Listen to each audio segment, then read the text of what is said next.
Hello, everyone. My name is Amjad Diab. I'm a first-year PhD student.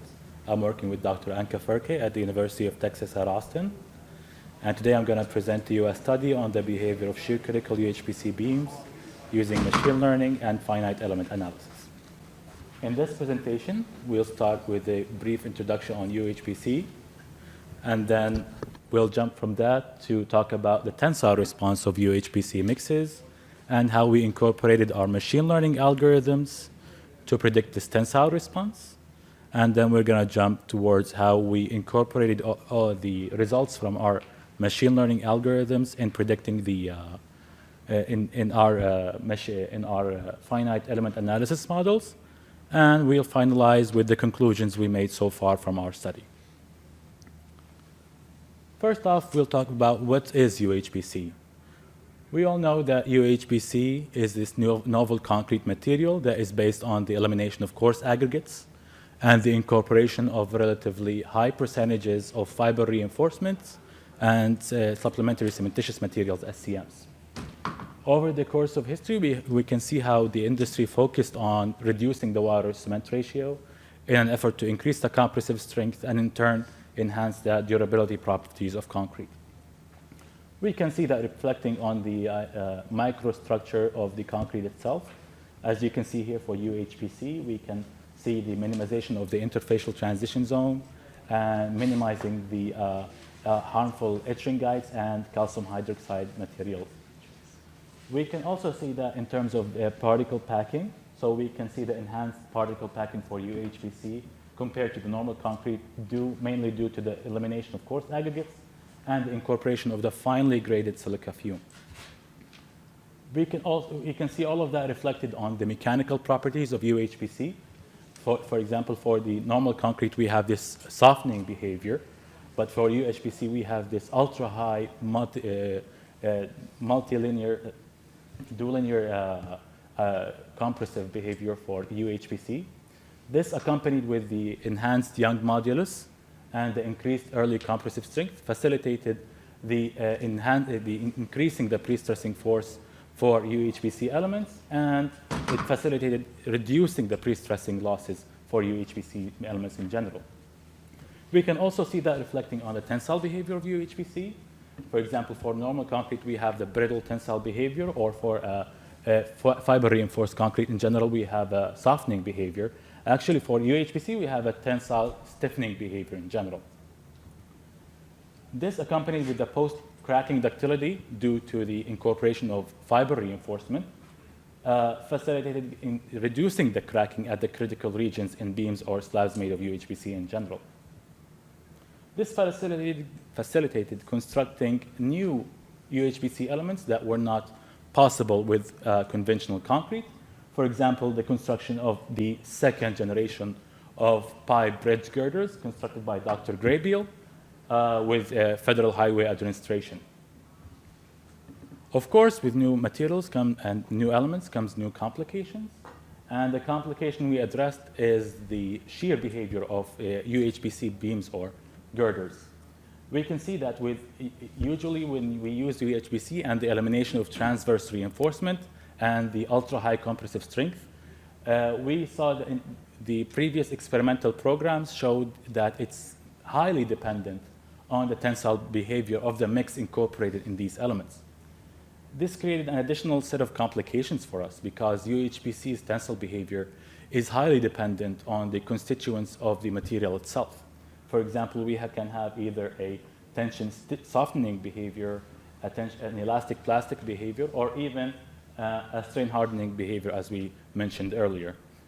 Not only that, we can also have a different behavior on the material itself based on the test that we use. So for example, for the same mix, we can have either a strain softening behavior or a deflection hardening behavior, either if we use a direct tensile test or a bending test.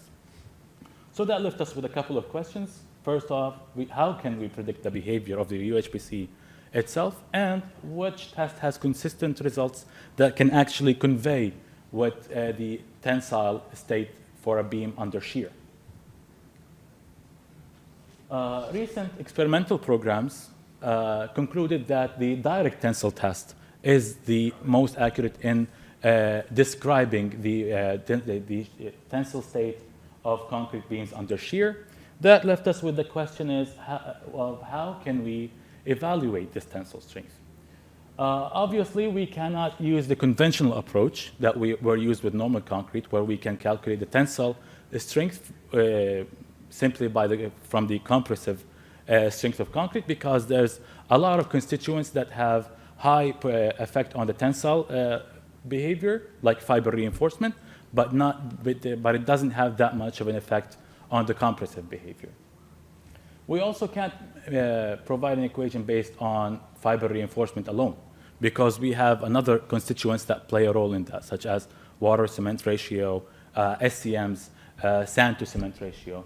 This with other set of complications, such as the interrelationship between the UHPC constituents, and as of the UHPC being a hot topic as it is today, with the emergence of new types of SCMs and new types of fiber reinforcement, this led us to the conclusion that we need a new technique in how we can calculate the tensile response of UHPC that can be updatable to accompany all of these new emerging types of SCMs and fiber reinforcements.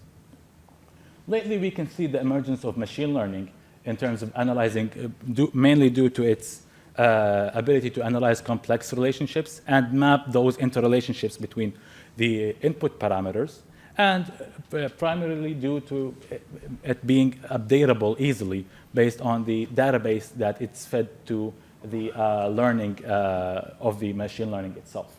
We mainly focused on the artificial neural networks part of machine learning, where we give the network a set of input parameters and the corresponding output parameters, and the neural networks assigns a set of weights for the network based on an iterative approach, and an activation function for each input parameter that enables it to be incorporated or not incorporated in the regression process. We started off by collecting experimental data from the existing literature for direct tensile tests, where these direct tensile tests contain different types of SCMs, silica fume, fly ash, and slag, and different water, cement, and superplasticizers ratios, different steel fibers types, lengths, and diameters. We even included polyethylene fibers, and we also considered the strain rate to account for the dynamic effects on the direct tensile test as well. This left us with a total of 575 data points. We segmentized it into a train and test sections for reasons we will show later in this presentation. For the structure of our artificial neural networks, it contained the input layer of the constituents and the strain rate, as we mentioned earlier, with the hidden layers of the artificial neural networks, and with our output layer composed of the cracking stress, the tensile strength, and the strain at the tensile strength of UHPC beams, which we believe are enough for us to predict the type of the behavior of the UHPC and the capacity of the UHPC mix. For our weights, and we use the gradient descent approach, which is based on the root mean square error and the cost function, which is a function of the root mean square error.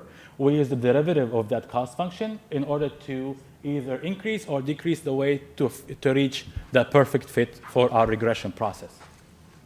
Talking about fitting, we usually have 3 cases of fitting in our when we do machine learning in general.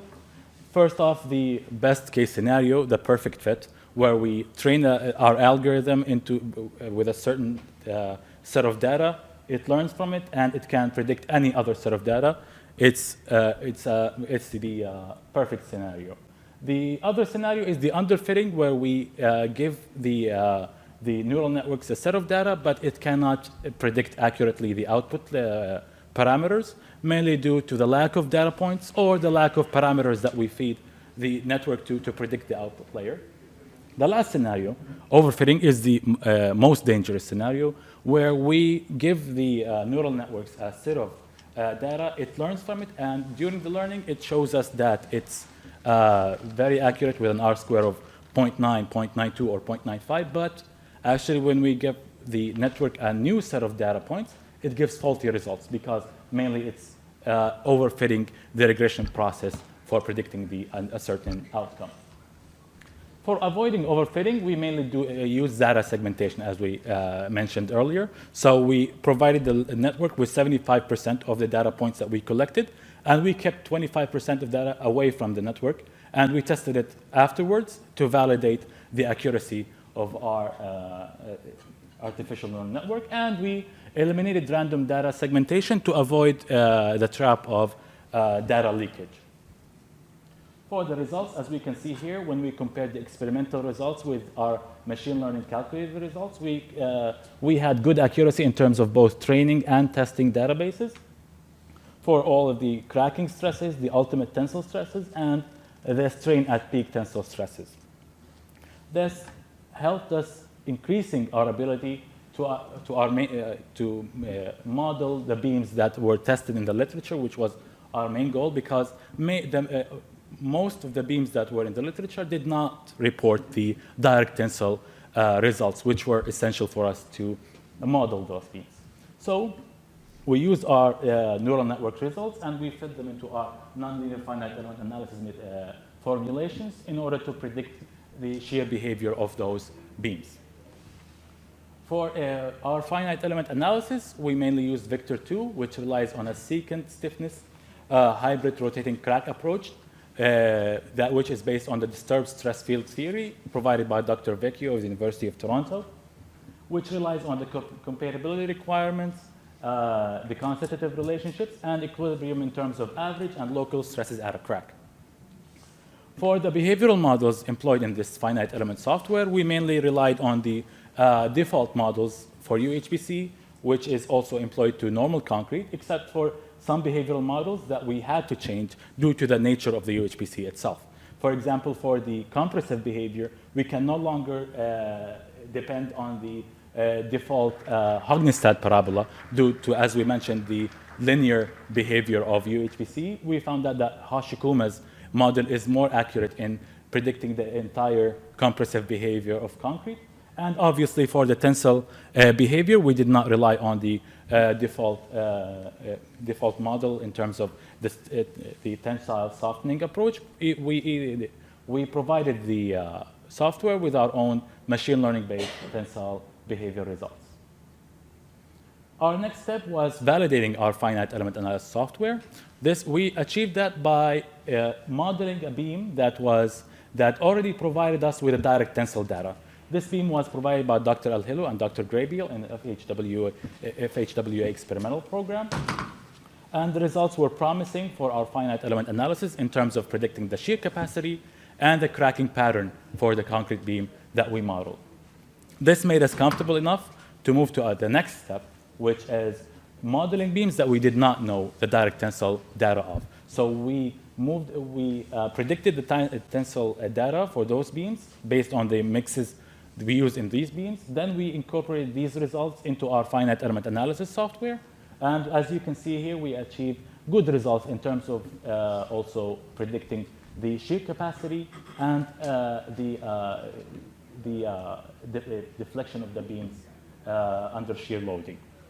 These beams were produced by a WJE company, WJE in terms of for project with PCI. Then we moved to modeling a different set of experimental setups here. As you can see, for a comparison between the experimental shear capacity and analytical shear capacity, we had good accuracy in modeling these UHPC beams. We are now comfortable in saying that we are able to somehow accurately predict the shear behavior of UHPC beams in general. For our conclusion, we can say that the machine learning model can accurately predict the tensile behavior of UHPC mixes, and it is feasible to employ our machine learning model into our finite element analysis software to predict the shear behavior of UHPC beams. For future work, we are currently working on developing our own compression softening model for UHPC beams, for UHPC mixes in general, which is different than the conventional concrete. And we are currently working with PCI in improving the shear capacity estimation equation so that we can predict the capacity of UHPC beams in general. Thank you.